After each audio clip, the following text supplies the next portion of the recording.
my fellow Africans, headed by His Excellency Malema, comrades, power! Comrades, power! Africa, power! Africa, power! Africa, hoye! Africa, hoye! Let us be proud of who we are. Give yourselves a clap.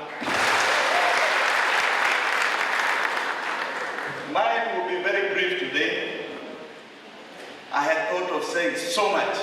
I had thought of writing a speech because this is an amazing forum we are at today, graced by one of our greatest Pan-Africanists, Julius Malema. Before I go to my speech, I want to say, Honorable Malema, you're a younger democracy than Kenya. As we have watched the democracy you have punctuated in South Africa, we have watched your vigorous party shake a whole government to its knees in the great house of the South African Parliament. Sometimes when I think backwards, I think when we did the new constitution, we should have had the president coming to Parliament. Don't you agree? I think we would have criticized and put him in a situation like we have seen in South Africa. We appreciate what you've done for party democracy. We wish you the very best in the next election. Give Malema a big clap. Now, Pan-Africanism is an ideology. An ideology, especially you young people, must start embracing if you have not embraced it yet. It is a spirit of brotherhood. A brotherhood of everyone of African descent, here and outside the continent of Africa. And this brotherhood recognizes our diverse culture, traditions, languages, and its strength and richness. It is rich, so rich that the colonialist came over 100 years ago, 1890, to take it away from us. They came here to ensure that they stop fighting in their own lands. In their own lands. And they came for the scramble of this great continent. They came for our resources. But they took the time. They took the time to study us. They took the time to define us. They took the time to create borders between us. They created countries. They created districts. They governed us. They are the ones who defined the Bantu and the Nilotes. That was not our definition. We now have a new resurgence. And that new resurgence must recognize the direction we have to go. We don't criticize our colonialists. In fact, they had a plan for themselves. So good luck. We must now start talking about our own plan for the greatness of this continent. We must talk about our greatness and our domination of the world. And we can't do so when we have been defined by others.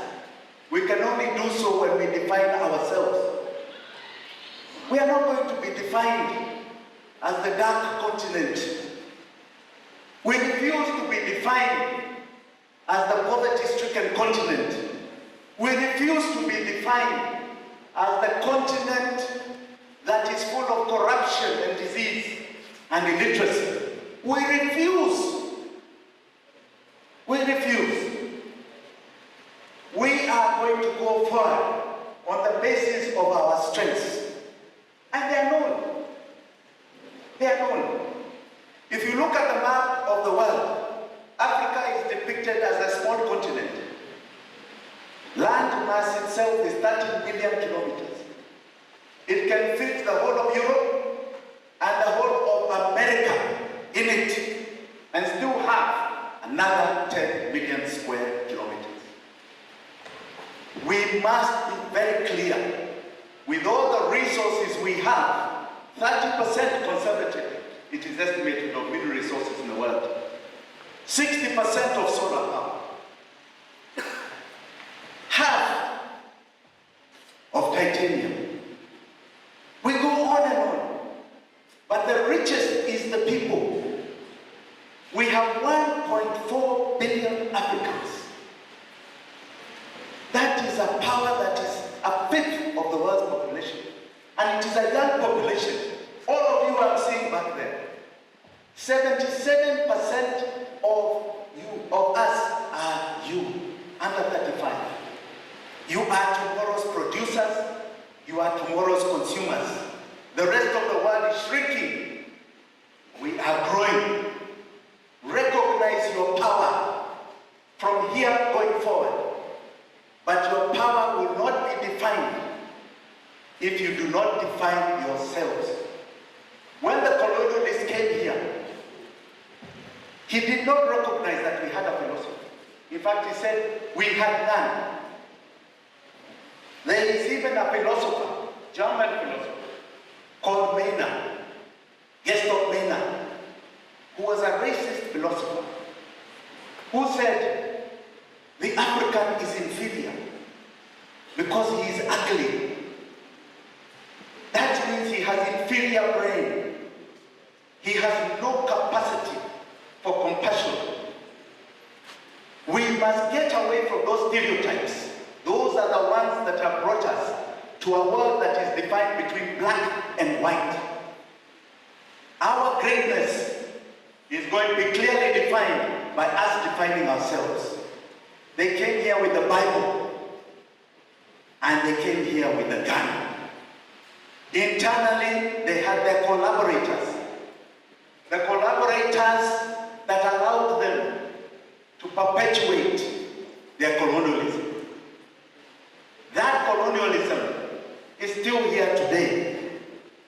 We had our freedom fighters who fought the first fight, which was our independence. And here I would like to recognize that, malema, if you did not know,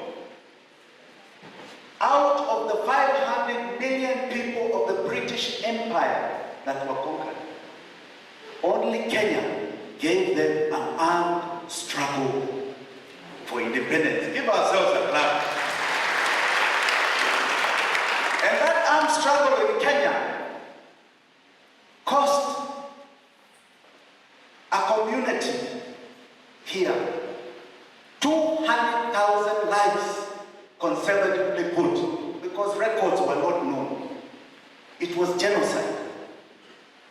It cost community here a mass detention camps, like you saw in the Nazi camps. Entire communities of this country, Central Kenya specifically, were put under detention, like the Nazi prison camps. The other day we had a king here who colonized, and we appreciate. We don't know why he came. Do you know why he came? Because we didn't understand why he came. We were not told why he was here. We didn't know whether he wanted to see where his mother was made king, queen, or something. We don't know. But when he came, he said he regrets and they are sorrowful. But he did not say sorry. He did not say sorry. One discussion they do not want to have is what they got from the colonies. 60% of the UK is built on their colonies. Their GDP is built on the colonies. And the greatest fear they have is the question of reparations. They are frightened of that word. Frightened. But it is a discussion we must start having. We are not going to allow the continuation of neo-colonialism. We had our independence heroes. We had our second liberation heroes against those who are Africans that colonized us. I've seen in South Africa, you are going through the same thing. We have been there. Now we are going through together the economic liberation forward. I'm a sequel. There's no other topic even in this country and on this continent other than economic liberation. And that liberation, please understand, they are the colonized Africans, even in that liberation. The ones who are perpetuating debt as a tool of slavery. The ones who are perpetuating the removal of our natural resources as a tool of slavery. The ones who believe, like the colonizers believed, that they can only be up if we are down. And they believe that they are becoming the new colonizers. Our liberation has got to be defined by the new liberators. In the old times, we had the liberators of common improvement, who specifically said, and I must quote him, I am African because, not because I am born in Africa, but because Africa is born in me.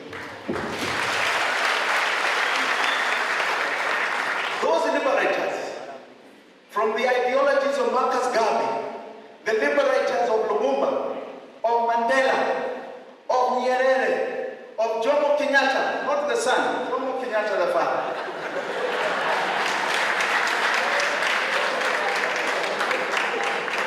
Those liberators must be recognized. The new liberators now for the economic liberation must also be recognized. We know the colonizers, the African colonized.